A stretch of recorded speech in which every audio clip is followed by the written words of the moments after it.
Sai cabinet बैठी थी और कई बड़े फैसले ले लिए हैं। मोदी की एक और गारंटी पूरी होगी। कृषक उन्नति योजना 2023-24 लागू की जाएगी। प्रति एकड़ 19,257 रुपए की सहायता राशि दी जाएगी।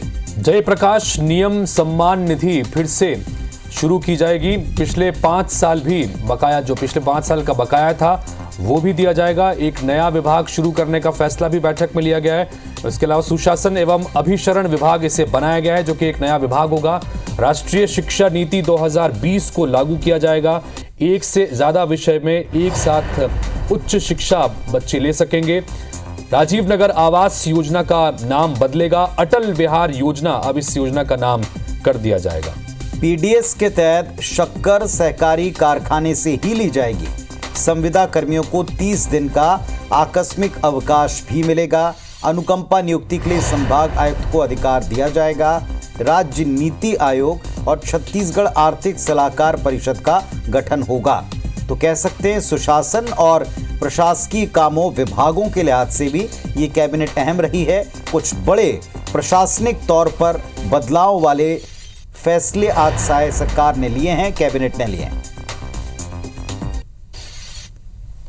कृषक उन्नति योजना के क्रियान्वयन खरीफ वर्ष 2023 में धान खरीदी के आधार पर किसानों को प्रति एकड़ 19,257 रुपये के मान से आदान सहायता राशि प्रदान की जाएगी और उसके अनुरूप आगे की कार्यवाही होगी। ये निर्णय लिया गया।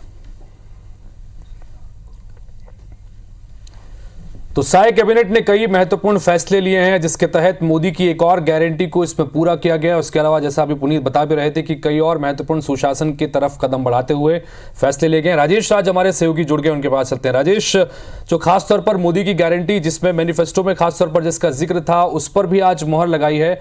इस योजना के बारे में बताइए और उसके अलावा क्या कुछ खास रहा आज की बैठक में?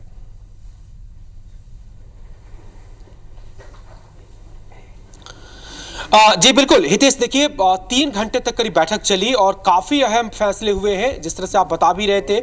और अभी अभी डिप्टी सीएम अरुण साव ने इस प्रेस कॉन्फ्रेंस को संबोधित किया तो सबसे पहला और अहम फैसला था कि छत्तीसगढ़ के किसानों को 3100 रुपए धान खरीदी का जो मूल्य देना था, उसको लेकर के कृषक उन्नति योजना ये लागू करने की घोषणा हुई है। और इस घोषणा के तहत ये होगा कि केंद्र सरकार जो एमएसपी देती है उसमें और 3100 रुपए के बीच का जो अंतर है, प्रति क्विंटल 917 रुपए का आता है, उसको एक योजना के तहत अंतर की राशि के रूप में दिया जाएगा और उसका नाम रखा गया है कृषक उन्नति योजना। प्रति एकड़ उसके तहत में 19,257 रुपए का सब्सिडी कह सकते हैं या आदान राशि, प्रोत्साहन राशि दिया जाएगा। यानी कुल मिलाकर के किसान को 3100 रुपए प्रति क्विंटल धान की कीमत मिलेगी। अंतर की राशि इस योजना के जरिए किसानों के खाते में पहुंची होगी। मंत्रिमंडल पर फैसला लिया जा चुका है, घोषणाएं पहले भी हो चुकी थी।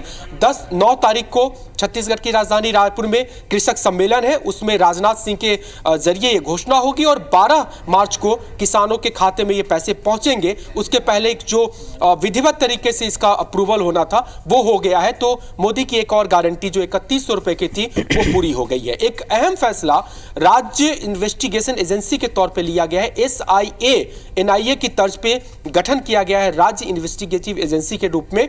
और वो NIA जो उग्रवाद के मामले हैं, नक्सल के मामले हैं, चरमपंथ के मामले हैं, उन केसों में NIA को सपोर्ट करने के लिए राज्य की ओर से एक नोडल एजेंसी होगी और उसका एक गठन किया गया है। एक नया विभाग खोला गया है छत्तीसगढ़ शासन में, वो ये है कि अलग अलग विभागों में जो योजनाएं चल रही है, टेक्नोलॉजी के माध्यम से उन सब पे नजर रखी जाएगी, प्रगति रिपोर्ट रखी जाएगी और कहां पे लूपहोल्स है उसको अपडेट किया जाएगा, उसको सुधारा जाएगा। इसके लिए अलग से एक विभाग बनाने की घोषणा हुई है। यह भी बहुत अहम फैसला है। इसके साथ साथ जो शक्कर पीडीएस की बात हुई उसका आपने जिक्र किया, वो भी है। नई जो 2020 की राष्ट्रीय शिक्षा नीति है वो अब छत्तीसगढ़ में लागू हो गया है। अब उसके चलते होगा ये कि जो आर्ट्स के स्टूडेंट है वो साइंस का विषय पढ़ सकेगा, साइंस का स्टूडेंट है उसकी इच्छा अगर हिस्ट्री पढ़ने की तो वो भी पढ़ सकेगा। एक से दूसरे विषय इंटरकनेक्शन वो लागू हो गया है छत्तीसगढ़ में। इसका फायदा प्रदेश के युवाओं को मिलेगा और कंपटीशन के आधार पे उनको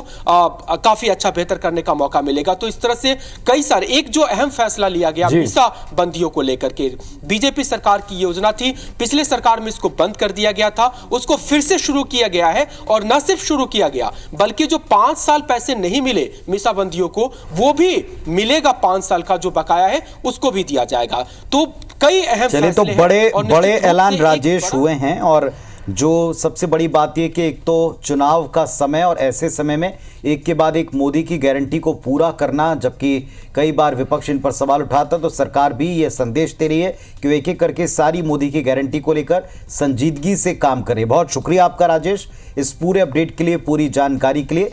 तो साय कैबिनेट की मीटिंग हुई और इसमें कई अहम फैसले हुए हैं और बड़ी बात यह कि नए विभाग के निर्माण से लेकर के विभाग के अंदर कामों को लेकर कई संशोधन वाली चीजें दिख रहे हैं।